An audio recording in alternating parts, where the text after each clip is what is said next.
Moolankode AUP school പരിസരം പുകയില വിമുക്ത പരിസരമായി പ്രഖ്യാപിച്ചു.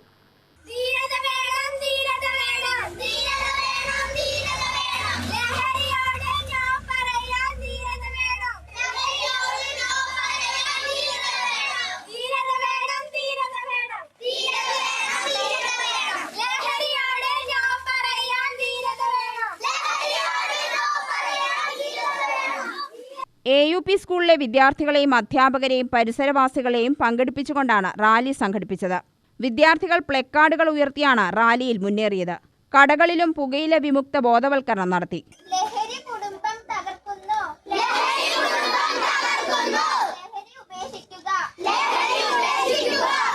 പ്രധാന അധ്യാപിക സുജ, സ്റ്റാഫ് സെക്രട്ടറി റോയ് എന്നിവർ നേതൃത്വം നൽകി. നിങ്ങളതിന്റെ കവർ ഒന്ന് പ്രത്യേകമായിട്ട് ശ്രദ്ധിച്ചു നോക്കണം. ഇത് അതിന്റെ പാക്കറ്റാണ്. ആ പാക്കറ്റിൽ ഒരു ഫോട്ടോ കൊടുത്തിട്ടുണ്ട്, കണ്ടില്ലേ? അത് കാണുമ്പോൾ തന്നെ നമുക്ക് അതിന്റെ ഭീകരാവസ്ഥ അറിയാം. നമുക്ക് ശരിക്കും പറഞ്ഞാൽ ഈ മരത്തിൻ്റെയൊക്കെ ഏകദേശം ഒരു പരിക്ക് പറ്റിയതുപോലെ ഇരിക്കുന്നുണ്ടാവും. നമ്മുടെ ഉള്ളിലേക്ക് ചെല്ലും തോറും അത് കാർന്ന് നമ്മളെ എന്ത് ചെയ്യും, ഇല്ലാതാക്കും. അതുപോലെ തന്നെയാണ് ഹാൻഡ്സിന്റെ ഉപയോഗം കണ്ടിട്ടുണ്ടാവും അല്ലേ? ഇങ്ങനെ കയ്യിലൊക്കെ ഇട്ട് അടിച്ചിട്ട് കഴിക്കാനുണ്ടാവും.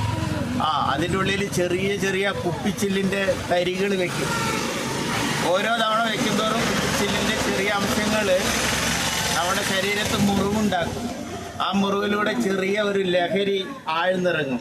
ആ ലഹരിക്ക് വേണ്ടി കഴിക്കുമ്പോൾ ആ ലഹരി താൽക്കാലികമാണ്. ഏതാനും ദിവസങ്ങൾ അല്ലെങ്കിൽ ഏതാനും മിനിറ്റുകൾ അങ്ങനെ പോകും നമ്മുടെ ജീവിതം. അപ്പോൾ ദൈവം നമുക്ക് തന്ന ഈ നല്ല ജീവിതത്തിലെ ഒരു പുകവലിയായി അല്ലെങ്കിൽ അത് എരിഞ്ഞു തീരേണ്ട ഒരു വിധത്തിൽ ആക്കരുത്. വരും തലമുറ അതിനെക്കുറിച്ച് വലിയ ബോധത്തോടു കൂടിയിട്ട് കൈകാര്യം ചെയ്യണം. UTV news, Palakkad.